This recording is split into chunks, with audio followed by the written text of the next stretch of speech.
하나님은 영이시니 예배하는 자가 영과 진리로 예배할지니라. 아멘.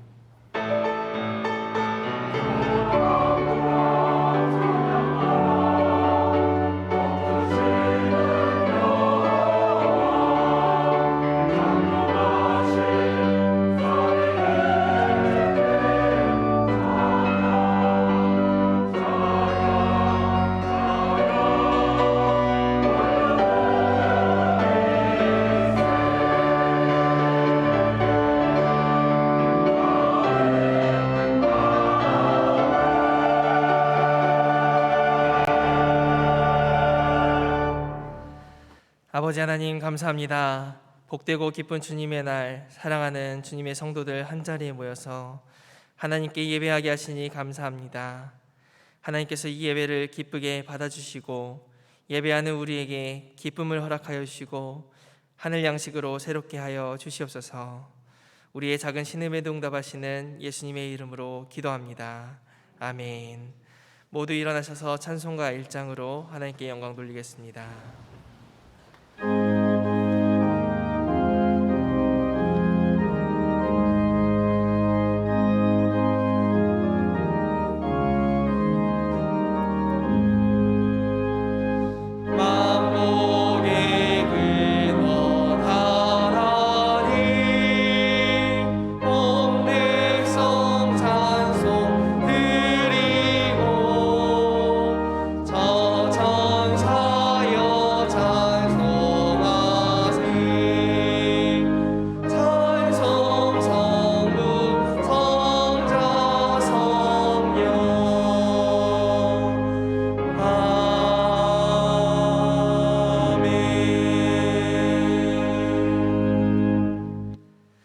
같이 성시교도 가시겠습니다.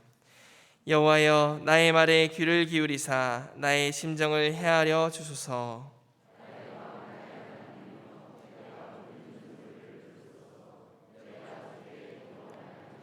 여호와여, 아침에 주께서 나의 소리를 들으시리니 오직 나는 주의 풍성한 사랑을 힘입어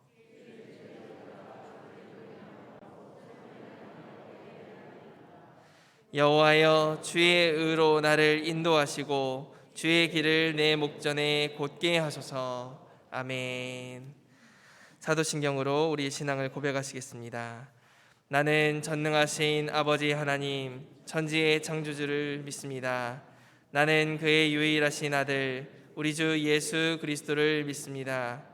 그는 성령으로 잉태되어 동정녀 마리아에게서 나시고 본디오 빌라도에게 고난을 받아 십자가에 못 박혀 죽으시고 장사된 지 사흘 만에 죽은 자 가운데서 다시 살아나셨으며 하늘에 오르시어 전능하신 아버지 하나님 우편에 앉아 계시다가 거기로부터 살아있는 자와 죽은 자를 심판하러 오십니다.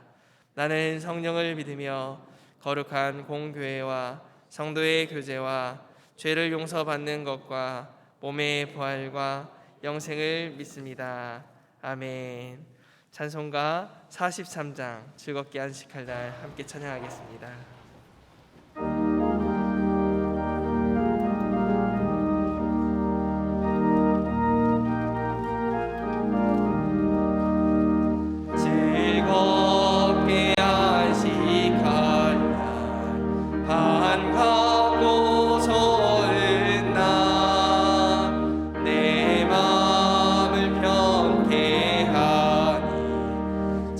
즐겁고 기쁜 날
지금까지 저희의 가정과 일터와 교회를 지키시고 인도해 주신 창조주 하나님 아버지 감사합니다. 이 시간 세상 짐 다 내려놓고 마음과 뜻과 정성을 다하여 이부 예배를 드리오니 하나님 영광 받으시옵고 한없는 은혜를 내려 주시옵소서. 복음의 사람 예배자로 살게 하소서의 귀한 표어로 새해를 열게 하시고 말씀을 통해 제사의 의미를 되새기며 예배의 본질을 깨우치고 예배자의 마음과 자세를 다잡게 하시니 감사합니다. 그동안 어리석은 저희의 삶은 복음으로 거듭난 예배자로서 하나님 섭리 안에 거하기보다는 확신 없는 도마처럼 외식하는 바리새인들처럼 말씀보다 세상의 헛된 욕심과 권세를 쫓아 살았고 하나님의 뜻보다 저희의 생각과 고집에 매어 살아오지 않았는지 이 시간 고백합니다. 진실로 회개하오니 이 모든 허물과 죄악을 십자가의 보혈로 용서해 주시옵소서. 너는 청년의 때 곧 공고한 날이 이르기 전에 너의 창조자를 기억하라 말씀하신 하나님, 저희에게 새로운 한 해를 허락하여 주심을 감사드립니다. 매 순간마다 두려운 마음으로 하나님의 뜻을 분별하고 우리의 몸과 마음을 거룩한 성전으로 정결케 하여 온전한 예배자로 하나님과 동행하는 삶이 되게 하시옵소서. 우리의 입술과 행함이 하나님의 사랑을 드러내는 그리스도의 향기가 되게 하시옵소서. 특별히 구정설을 맞아 모든 성도들의 가정과 직장과 일터 위에 복의 복을 더하시고 가족 친지들의 기쁜 소식과 사랑이 가득한 명절 되게 하시고 오고 가는 교통길도 안전하게 지켜주시옵소서.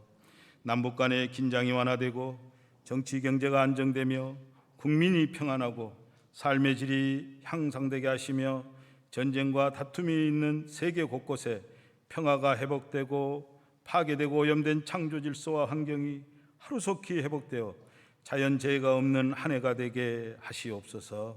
창립 100주년을 앞두고 있습니다. 무엇보다 먼저 지속된 코로나로 식어있던 우리 모든 예배와 기도가 회복되기를 간구합니다. 온 교회가 말씀으로 성령 충만케 하시고 기도의 열정과 불길이 들풀같이 일어나는 새해가 되게 하시옵소서. 세계 각지의 선교지를 축복하시어 파송된 선교사들의 가정과 건강을 지켜주시고 선교 사역을 넓혀가는 데 어려움 없게 하시옵소서. 특별히 간구하옵기는 노환과 질병으로 고통받는 성도님들의 처소에 임재하시어 치유와 회복의 역사가 있게 하시고 여러 모양으로 삶에 시달리며 고통 중에 있는 성도님들의 간구함을 들으시어 실족지 않도록 도우시고 근심 걱정에서 자유함과 평안을 얻게 하시옵소서. 단위에 세우신 정준 담임 목사님을 축복하시고 말씀 선포에 능력 주시어 저희의 다친 마음과 귀를 순종함으로 열어주사 참된 평안과 은혜가 넘치게 하시고 하나님이 함께 하신다는 믿음의 확신으로 신실한 기도자의 삶을 살기로 다짐하는 귀한 시간 되게 하시옵소서. 올 한 해도 안내와 헌금위원으로 강당 곳곳이 방송, 주차장 봉사로, 교사로 보이지 않는 곳곳에서 말없이 수고하는 모든 손길마다 하늘나라 크신 상으로 축복하시옵소서. 이 시간 임마누엘 찬양대가 정성껏 준비한 찬양을 올려드리오니 하나님 흠양하시옵고 지휘자와 찬양대원들의 헌신과 수고를 기억하여 주시옵소서. 이 모든 말씀 길이요 진리요 생명 되시는 우리 구주 예수님 이름으로 기도드립니다. 아멘.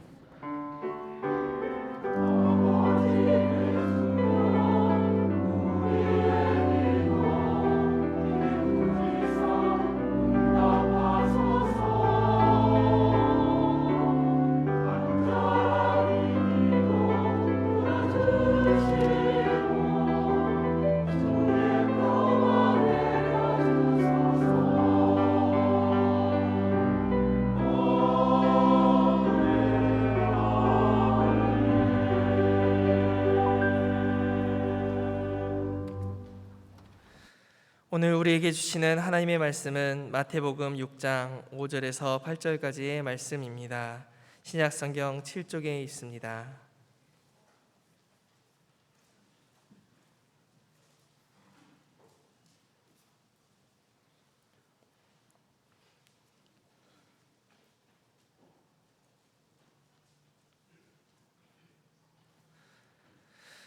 또 너희는 기도할 때 외식하는 자와 같이 하지 말라. 그들은 사람에게 보이려고 회당과 큰 거리 여기에 서서 기도하기를 좋아하느니라. 내가 진실로 너희에게 이르노니 그들은 자기 상을 이미 받았느니라. 너는 기도할 때에 내 골방에 들어가 문을 닫고 은밀한 중에 계신 내 아버지께 기도하라. 은밀한 중에 보시는 내 아버지께서 갚으시리라. 또 기도할 때에 이방인과 같이 중언부언하지 말라. 그들은 말을 많이 하여야 들으실 줄 생각하느니라.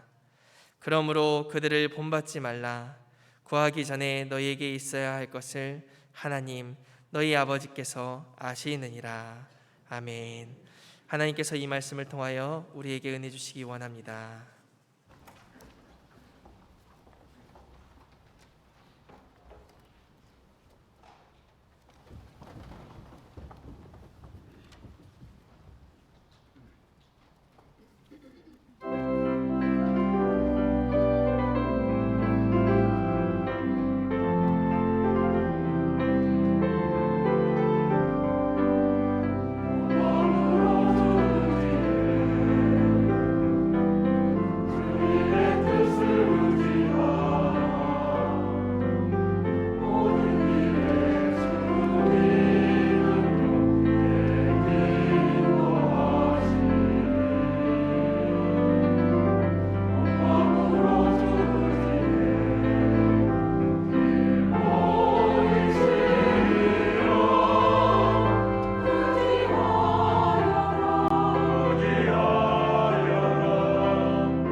감사합니다.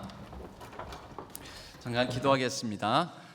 하나님 아버지, 2023년을 첫날 첫 주일 예배로 드려서 세 번째 주일을 맞이하였습니다. 또 우리의 민족 최대의 명절인 설 명절을 한 주일 앞두고 있습니다. 하나님, 많이 흩어졌던 우리 가족들이 만나고 또 헤어지고 오고 가는 걸음들이 있을 터인데, 하나님께서 그 자리자리마다 또 오고 가는 걸음마다 지켜보아여 주시고, 우리가 새해에 결단했던 내용들을 다시 우리 설 명절을 맞이하여 상기하고 재결단하는 시간들 되게 하여 주옵소서. 하나님 앞에 우리를 불러주셨습니다. 말씀하여 주시고 말씀 속에서 하나님을 만나고 교제하는 기쁨의 시간 되게 하여 주옵소서. 성령 하나님께서 우리의 마음과 귀를 열어 주옵소서. 이 시간을 성령 하나님께서 친히 주장하여 주실 줄로 믿고 의지하오며 우리 주 예수 그리스도의 이름으로 간절히 기도하옵나이다.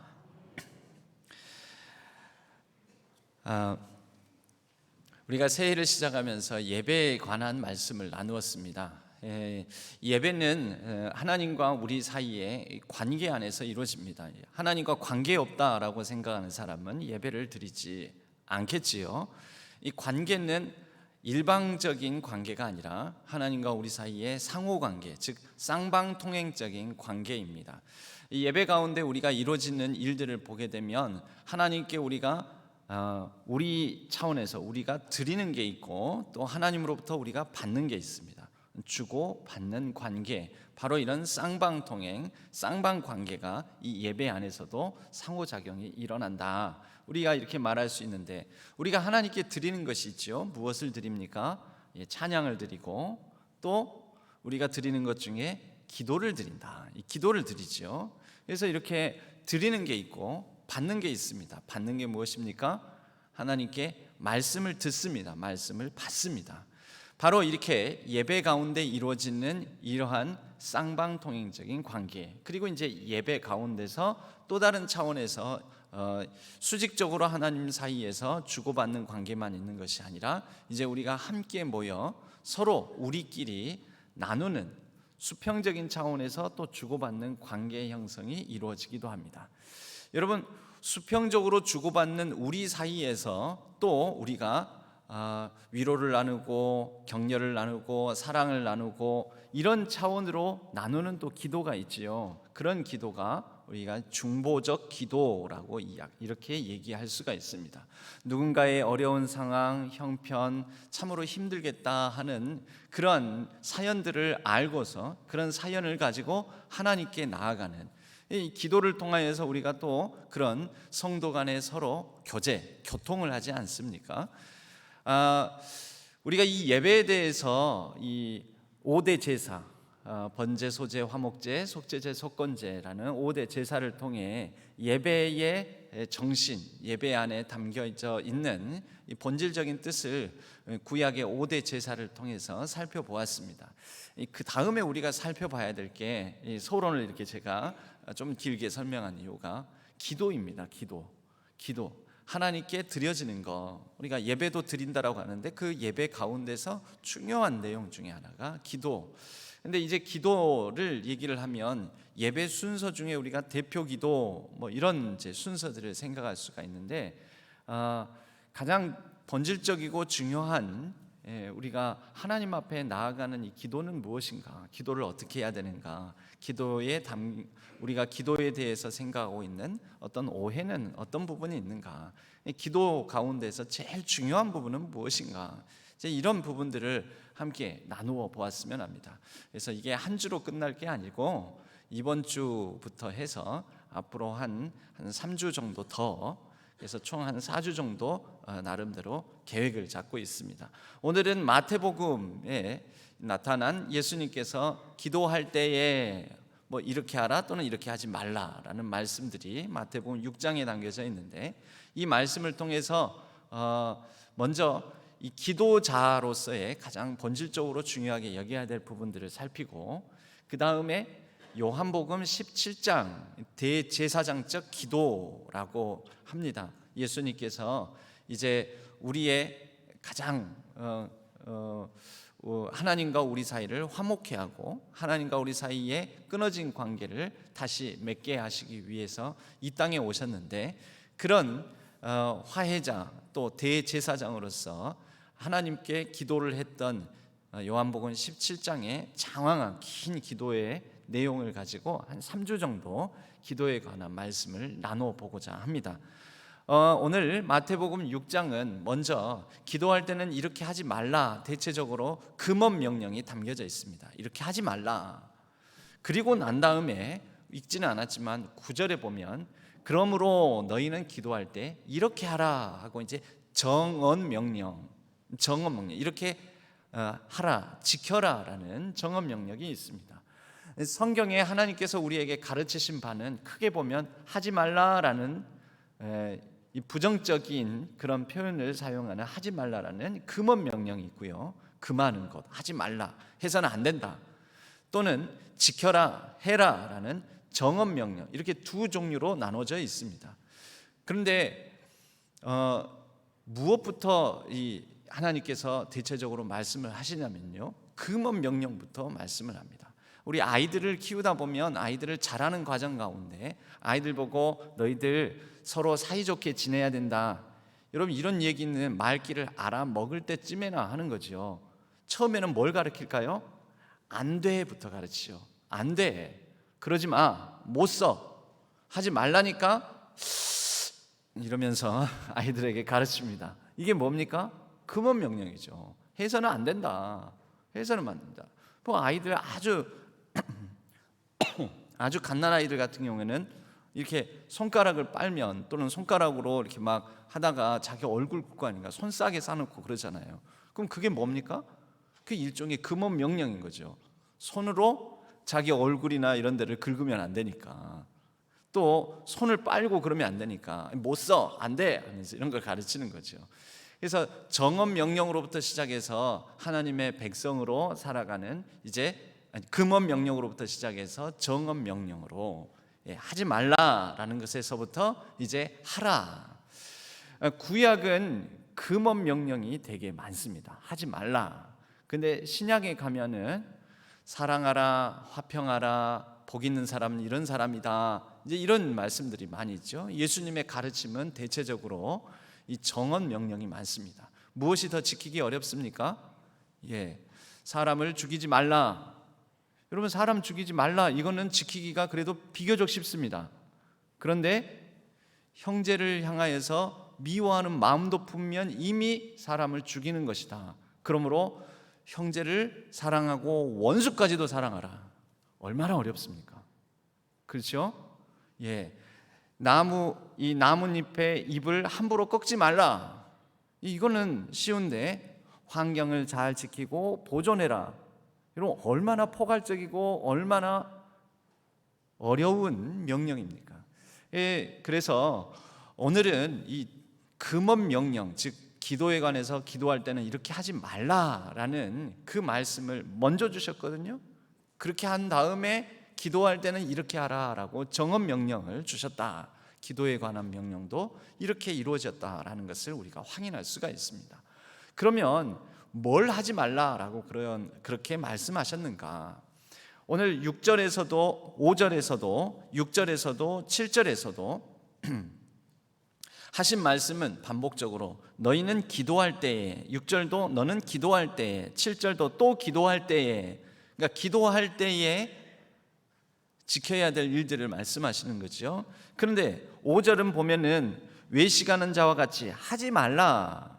그래서 사람에게 보이려고 많은 사람들 모인 곳에서 서서 기도하기를 좋아하지 말라라는 이런 말씀을 하십니다. 6절 말씀에서는 골방에 들어가서 문을 닫고 은밀한 중에 계시는 하나님 아버지께 기도하라. 7절 말씀에는 이방인과 같이 중언부언하지 말라. 많은 말을 해야지만 하나님께서 들으실 것으로 생각하지 말라. 그래서 그런 이방인들의 잘못된 기도 방식을 따르지 말라.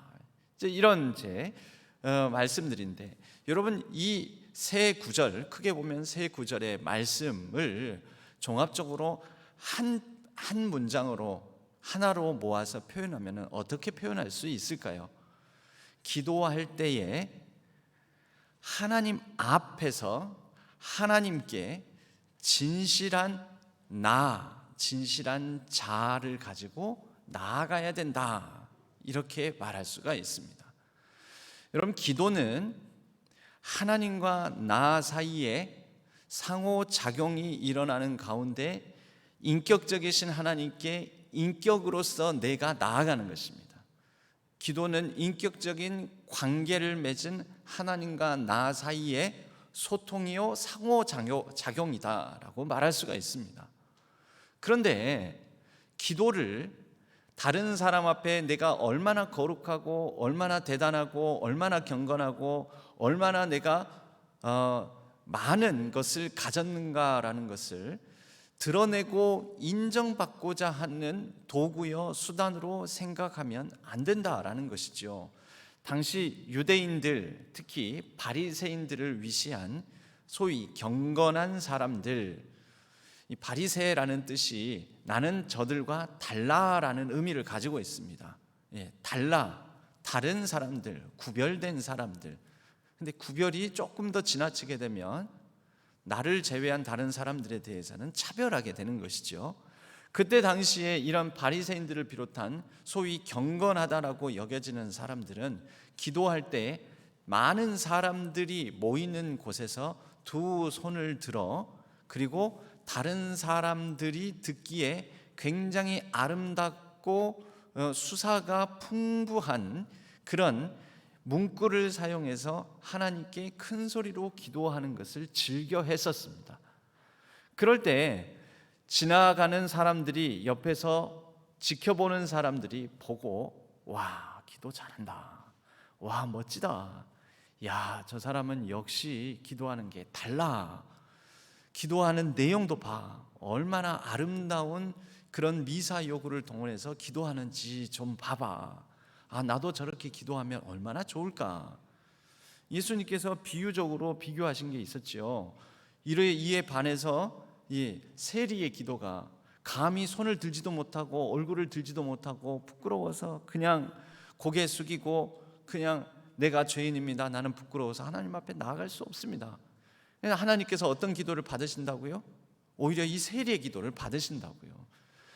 여러분, 그때 당시에 많은 이 유대인들, 유대 교인들의 기도가 어떤 기도였냐면 의식하는 기도, 그런 면에서 다른 사람의 시선을 의식하는 기도인 면에서도 의식적인 기도이지만, 또 종교 의식의 한 일환으로서 하는 그런 종교 의식적 기도도 많이 있었다라는 것입니다. 그렇게 하지 말라라는 것입니다. 기도가 뭐기 때문에요? 기도는 하나님과의 인격적인 교제요 만남이기 때문에 하나님께서 진실함으로 우리 가운데 다가오시는 인격적인 분이라면 우리도 하나님 앞에 진실함으로 나아가야 된다라는 것이죠.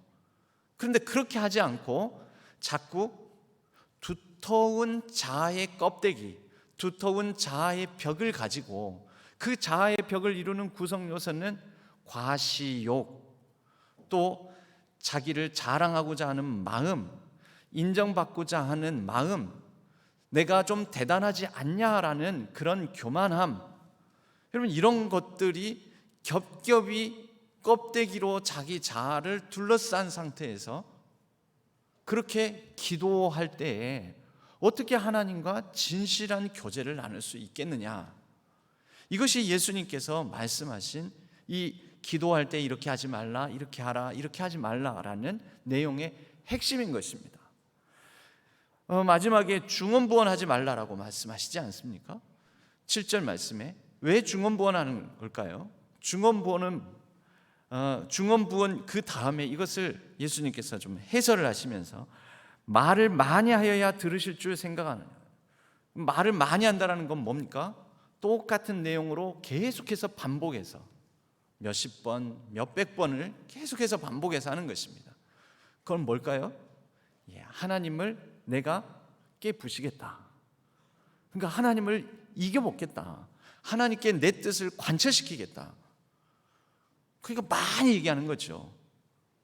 특히 주문을 만들어가지고 주문처럼 만들어서 그 주문을 계속해서 반복해서 하나님께 강요하는 것입니다. 하나님, 그러면 됩니까? 이래야 되지요. 이래야 되죠. 이렇게 해주세요. 이렇게 해주세요. 이렇게 해주시라니까 이렇게 해주시라고, 이렇게 해야 돼요. 이러면서 계속 말하는 것이죠. 뭘까요? 자기 자아를 전혀 깨트리지 않은 내 단단한 자아를 가지고 하나님께 나아가는 것입니다. 여러분, 이런 기도는 진정한 기도가, 제대로 된 기도가 아니다. 잘못된 기도다. 여러분, 하나님과의 인격적인 교제에서 제일 장애가 되고 방해가 되는 요소는 나입니다. 나. 깨지지 않은 자, 단단하고 두터운 벽 안에 감싸여져 있는 이 죄성 가득한 자기 중심성이 강한 자아.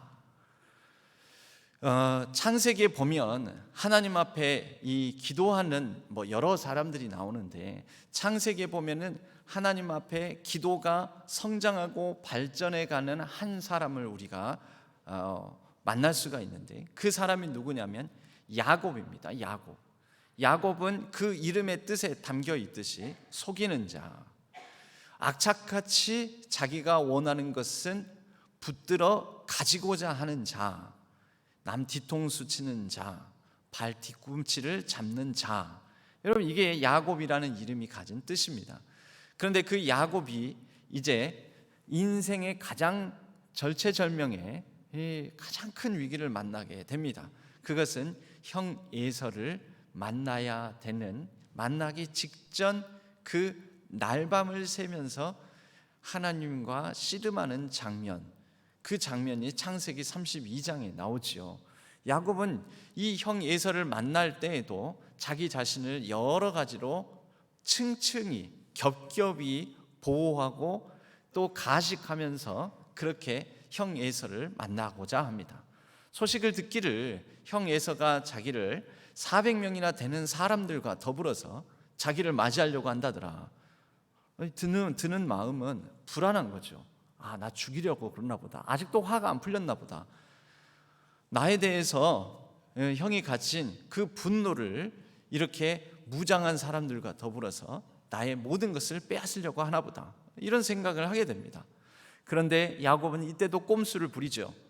내가 얼마나 많은 재물, 얼마나 많은 가축들, 얼마나 많은 자녀들을 이렇게 갖게 되었는지를 이 형 에서를 만나러 가는 진을 짤 때 제일 먼저는 그런 풍성한 자기의 재산들 앞세우고, 가축들 또 앞세우고, 그 다음에 가족들 앞세우는데, 좀 덜 사랑하는 아내로부터 사랑하는 아내까지 순서대로 쭉 하고 난 다음에 먼저 다 보내고 마지막에 자기를 배치합니다.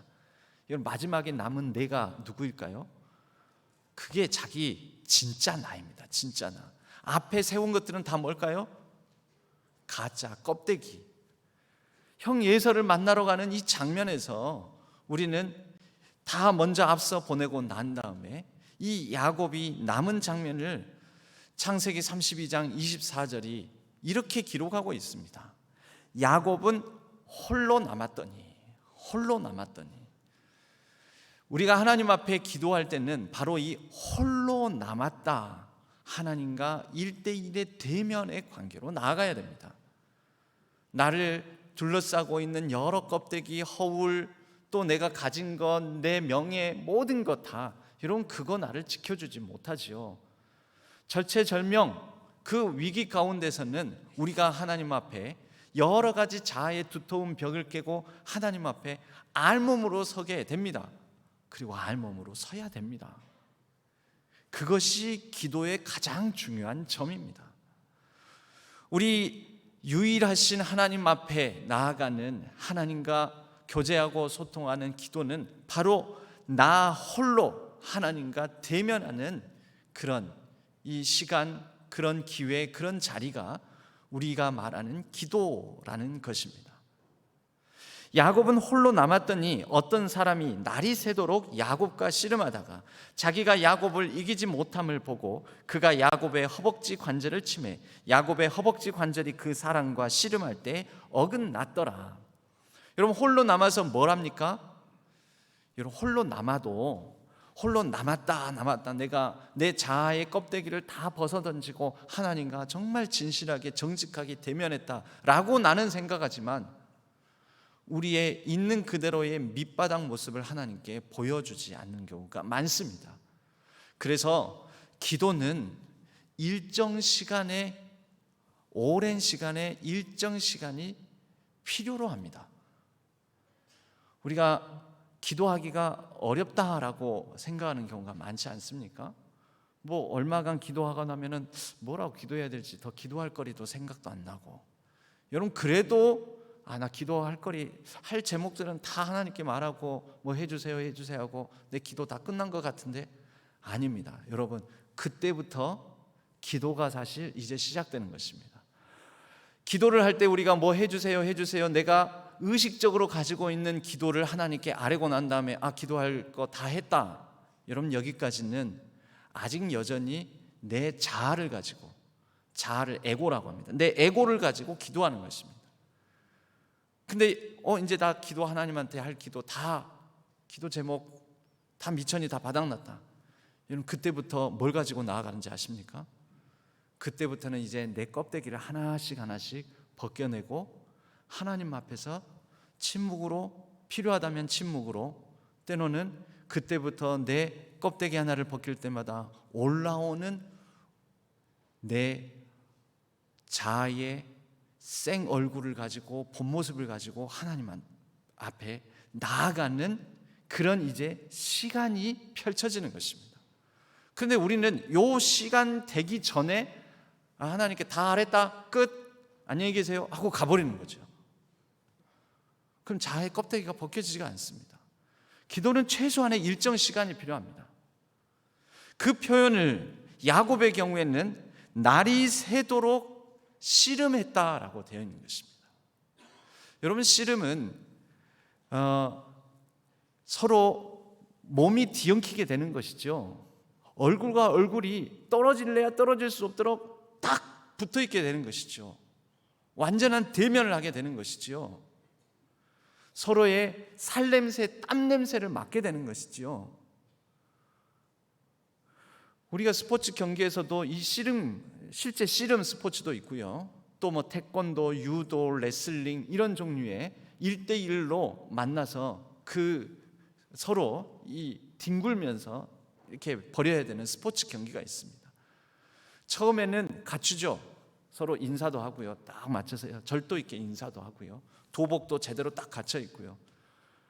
그런데 한참 치열한 경기가 펼쳐지면 어떻게 됩니까? 머리는 헝클어지고 땀 범벅이 되고, 그리고 옷은 거의 반 벗겨지다시피 다 엉망이 돼버리고, 여러분 그게 씨름입니다. 그럼 하나님과 기도하는 것은 뭘까요? 내가 지키고자 하는 나의 품격, 나의 어떤 모습, 나의 자아 다 엉클어지는 것입니다. 여러분 그때 비로소 제대로 된 기도가 됩니다. 그렇게 씨름하는데 하나님이 이 야곱과 더불어 겨루다가 말씀하시죠. 나 못 이기겠다. 네가 이겼다. 너 다 이겼다. 너 다 가져. 여러분 그게 뭐냐면 야곱을 이기지 못함을 보고, 그리고 나중에는 이름도 바꿔주시지 않습니까? 하나님과 겨루어 이겼다. 야곱을 이스라엘, 이제부터 너는 야곱이라 하지 말아라. 이스라엘, 번역한 즉 하나님과 겨루어 이겼다 함이니라. 이겼다. 여러분 사랑하면 더 사랑하는 사람이 이기지 않고 집니다. 더 사랑하는 사람이, 부모 자식 간에, 부부 사이에도요, 사실 좀 더 아끼는 사람이, 더 사랑하는 사람이 물러섭니다. 이게 하나님이시죠. 인격적인 하나님께서 뒤로 물러서는 거. 그런데 놀라운 것은 하나님이 분명히 네가 이겼다라고 하는데, 하나님과의 진실한 교제, 자아가 깨어지고 생얼로 하나님 앞에 나아가게 되면 하나님 앞에서 내가 박살이 나 있는 거예요. 분명히 하나님은 이겼다, 너가 이겼다라고 하는데 내가 박살이 나는 상태. 야곱의 경우에는 그 허벅지 관절이 끊어진 것입니다. 어긋나 버리는 거. 그래서 평생 이 허벅지 관절이 어긋난 상처를 가지고 절뚝거리면서 살아가는 것. 여러분 기도하는 사람은 하나님 앞에서 상처를 입습니다. 어떤 상처입니까? 하나님과 싸워 땀이 범벅이 되도록 자기의 자아의 껍데기를 다 벗고 나아가다 보면 하나님께서 이거 너 잘못된 자아를 가지고 왜 이렇게 이 모양으로 살아가냐 하면서 우리의 못난 자아를 다 박살내 버리시죠. 야곱의 경우에는 허벅지 관절이 그렇게 어긋난 것입니다. 우리는 하나님께서 기도할 때마다 우리를 향하여서 이겼다 이겼다 말씀하시고 나서 우리의 자아에 큰 상처를 안겨주십니다. 그런데 그 상처는요, 십자가에 못 박힌 예수 그리스도를 통하여 우리의 모습을 확인하게 되는 것입니다. 내 안에 거짓됨, 내 안에 교만함, 내 안에 천박함, 그 밑바닥까지 다 길어 올려서 하나님 앞에서 드러남으로 인해서 자기도 자기 자신의 모습을 직면하는 가운데, 와, 내가 이렇게 거짓되고 천박스럽고 이렇게 교만하다니. 여러분, 그 상처를 안고 이제 하나님과의 관계 속에서 살아가는 것, 이것을 보고 스티그마라고 합니다. 여러분, 기도하는 사람은 상처를 받습니다. 기도하는 사람은 하나님과 씨름하며 싸우다가 받은 상처를 가지고 살아갑니다. 그런데 이 상처가 없으면 하나님과 진실한 관계를 맺을 수가 없습니다. 이 상처가 무엇입니까? 하나님께서 먼저 우리와의 관계 속에서 스스로 자신의 몸에, 예수 그리스도의 몸에 새겨진 상처, 십자가에서 우리를 위해서 죽으신 상처, 이 상처가 없으면 우리에게 영광이 없다라는 것이지요. 하나님께서는 예수님께서는 골방에서 은밀한 중에 기도하라라고 말씀하십니다. 여러분, 이 치열한 전장, 하나님과 더불어서 싸움하는 장소를 골방으로 얘기하시죠. 많은 사람 앞에서 하는 기도, 여러분, 멋들어진 기도, 이것도 중요합니다. 많은 사람을 대표해서, 우리 교인들을 대표해서 대표기도, 이것도 필요합니다. 그런데 이것은 아무래도 예배의 의식 중에 의식하는 기도이지 않습니까? 그런데 이 기도보다 좀 더 중요한 기도가 골방에서 하는 기도, 하나님과 1대1의 대면에서 하는 내 자아의 본 모습, 밑바닥 모습까지 다 드러내는 기도가 더 중요하다라는 것이죠.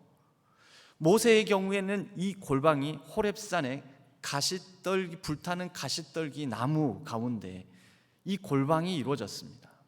그에게는 40년의 이집트 애굽의 왕자로서의 그런 자의식이 있었고, 그리고 난 다음에는 미디안 광야에서 헛되고 헛된 세월, 허송세월을 보내는 미디안 양치기로서 아무것도 아니다라는 생각을 갖게 하는, 또 그러한 허무와 공허감으로 가득 찬 자아가 형성된 40년이 있었습니다.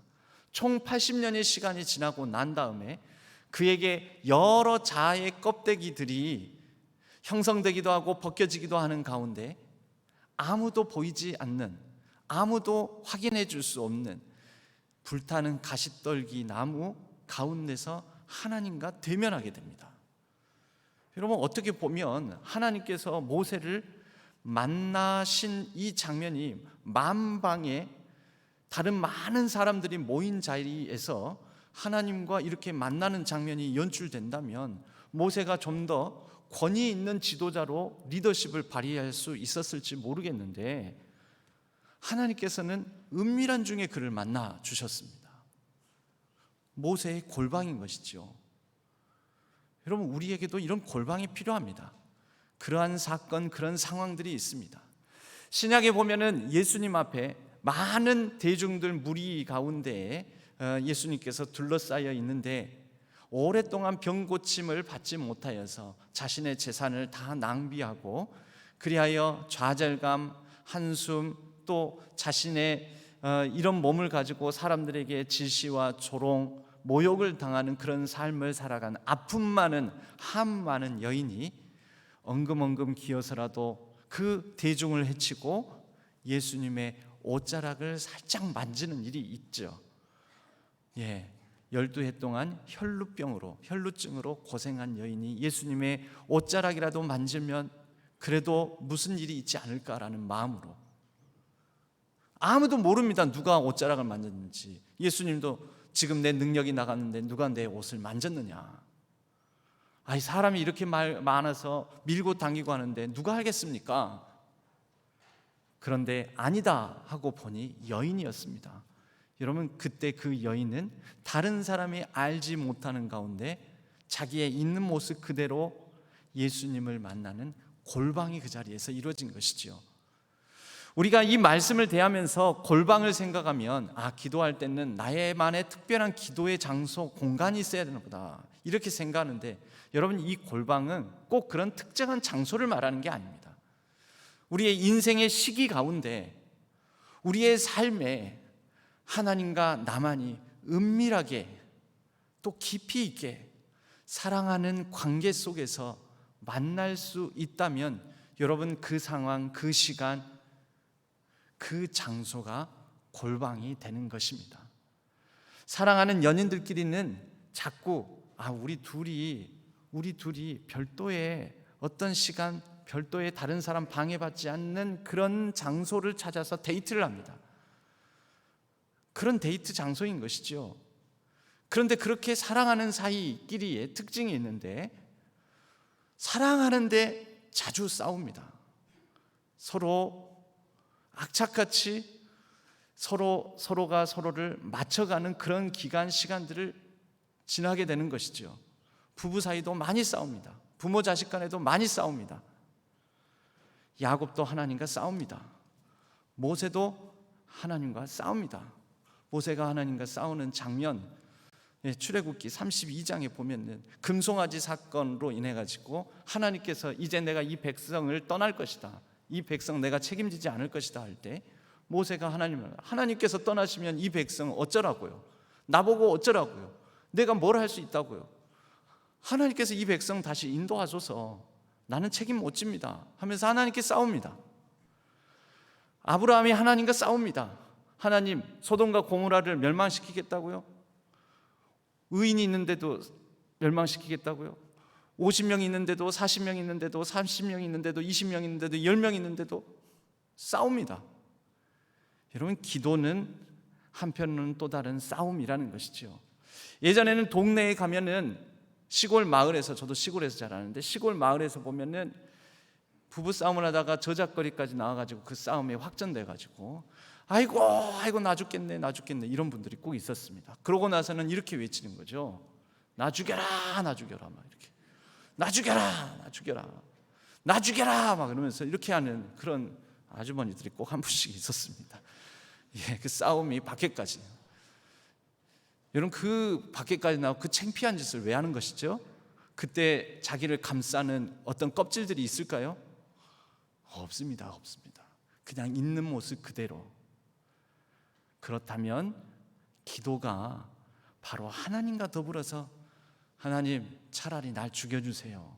모세가 그러잖아요. 하나님 앞에 나 죽여주세요. 하나님, 차라리 날 죽이세요.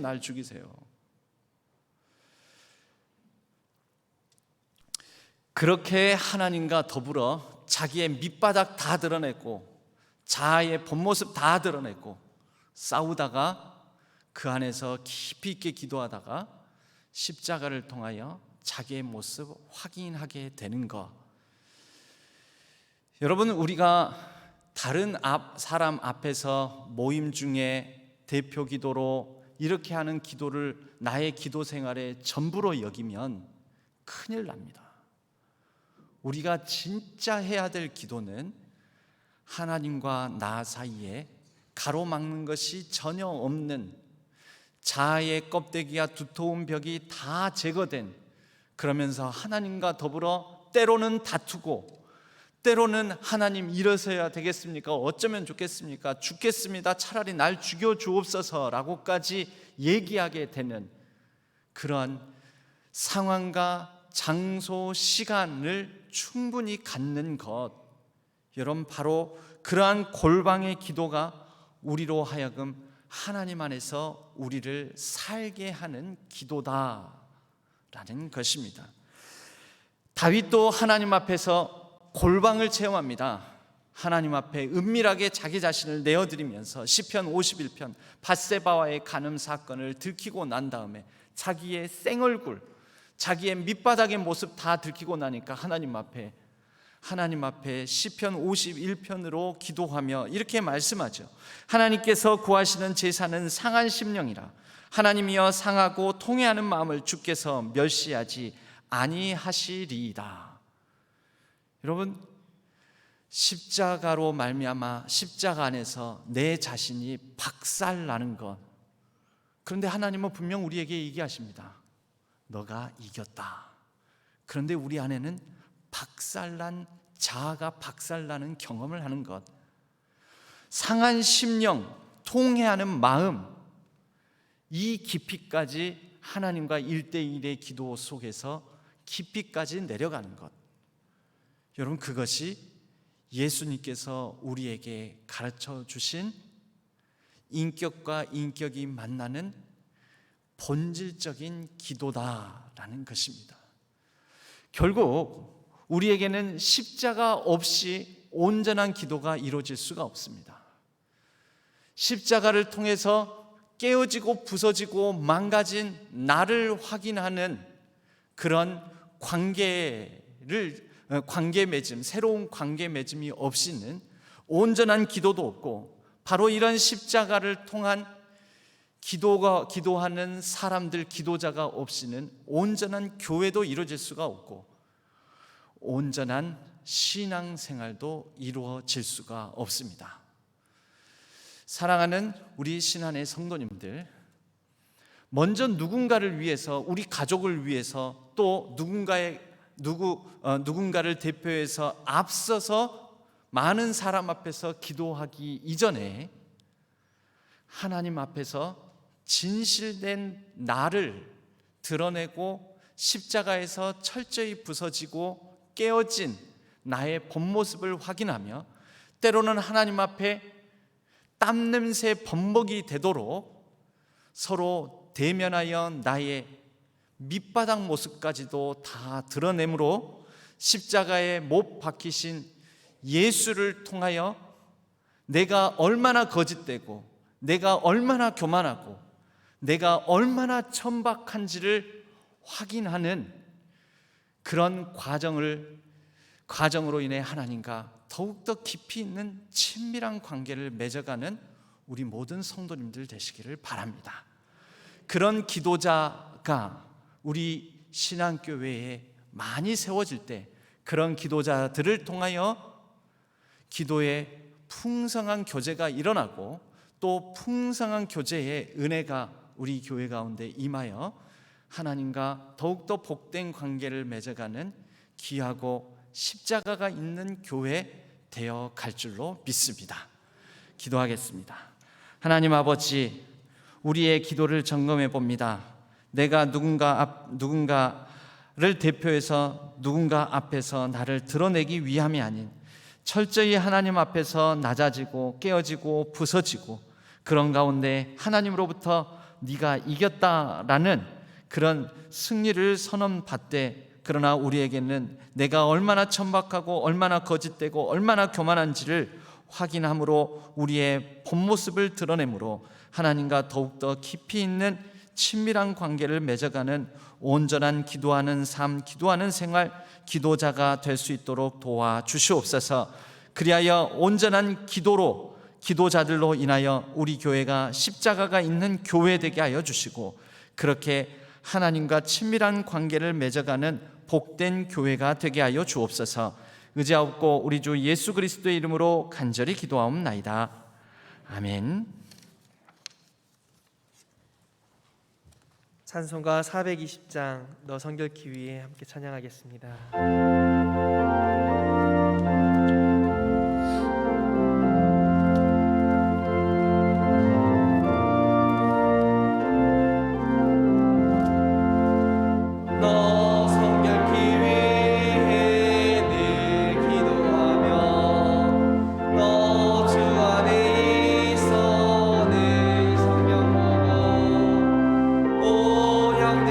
함께 늘 사귀면서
섬기리.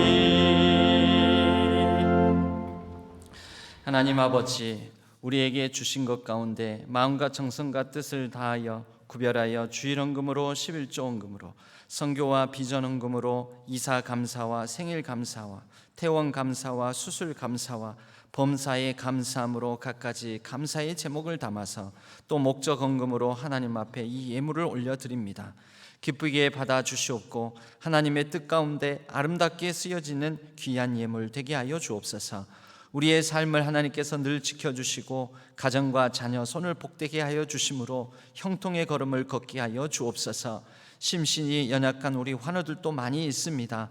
그 상황마다 찾아와 주셔서 하나님의 보혈의 손으로 만져주시고 그리하여 모든 연약한 상황을 회복하고 일어설 수 있도록 하나님께서 치유의 권능을 발하여 주옵소서. 온 세계 열방과 이 땅 곳곳을 하나님께서 붙들어 주심에 하나님의 평화와 정의와 생명이 넘치는 땅들이 되게 하여 주옵소서.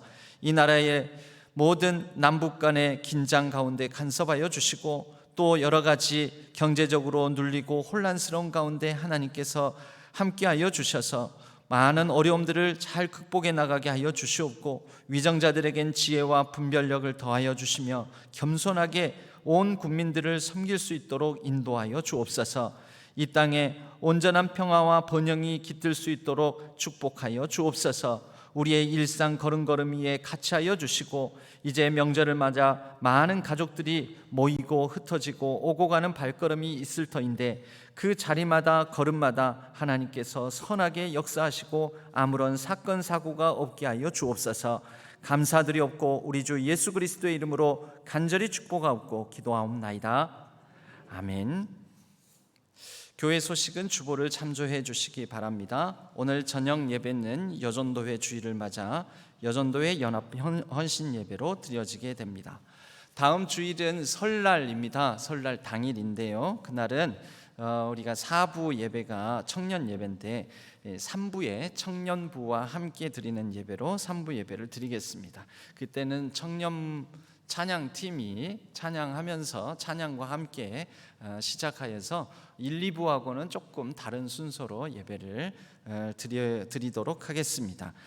설 명절 가정예배 순서지는 밖에 나가시면 안내석에 비치되어 있으므로 가져가셔서 참조해 주시기 바랍니다. 모임 및 행사 여러 주보를 참조해 주시기 바라고 3부 예배 후에는 우리 3040 교구 출범을 위한 모임을 갖도록 하겠습니다. 이 알림사항에 확인해 보시면 특별히 이 명절을 맞이하여서 떡대를 나누게 되는데요. 2022년 정기 구제 가정이 이번 설 명절까지는 받아서 수령하게 되시게 됩니다. 2023년 구제 가정은 오늘 주일까지 신청을 받습니다. 그러므로 그 가정이 아니라 2022년 구제 가정들이 받아가시게 됨을 착오 없으시기 바랍니다. 여러 각부 시온 찬양대원 그리스도의 옷 반주자 주일 찬양 안내 봉사자 모집하고 있습니다.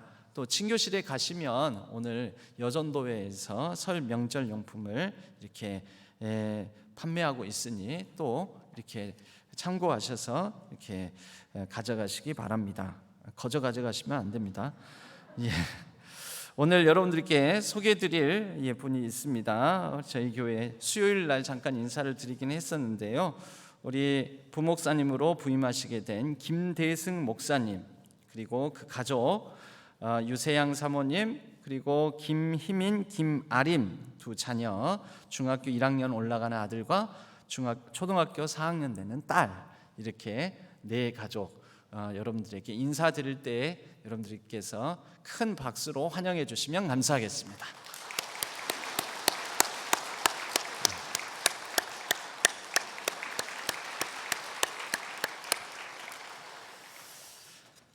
네, 김대승 목사님은 1, 2교구를 담당하시게 되겠습니다. 우리 모두 자리에서 일어나시겠습니다. 주기도문송과 축도로 예배를 마치겠습니다.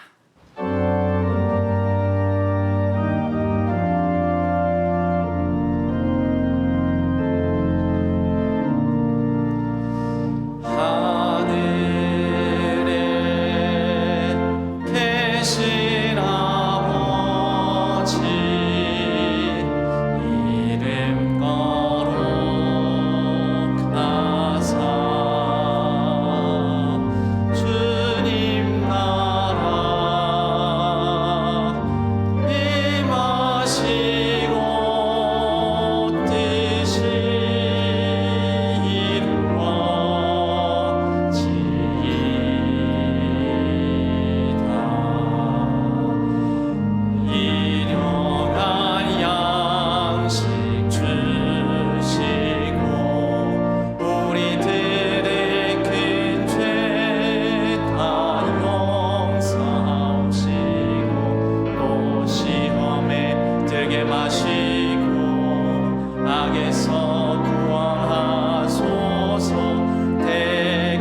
이제는 우리 주 예수 그리스도의 은혜와 하나님 아버지의 지극하신 사랑하심과 성령 하나님의 위로 교통하심이 하나님 앞에 선 단독자로 온전한 기도자로 우리의 밑바닥까지 하나님 앞에 온전히 내어 드리면서 친밀한 관계를 맺고자 다짐하는 우리 모든 성도님들 위해 온라인상에서 흩어져 예배를 드리는 모든 예배자들 위해 이제로부터 영원까지 함께 하시기를 간절히 축원하옵나이다. 아멘.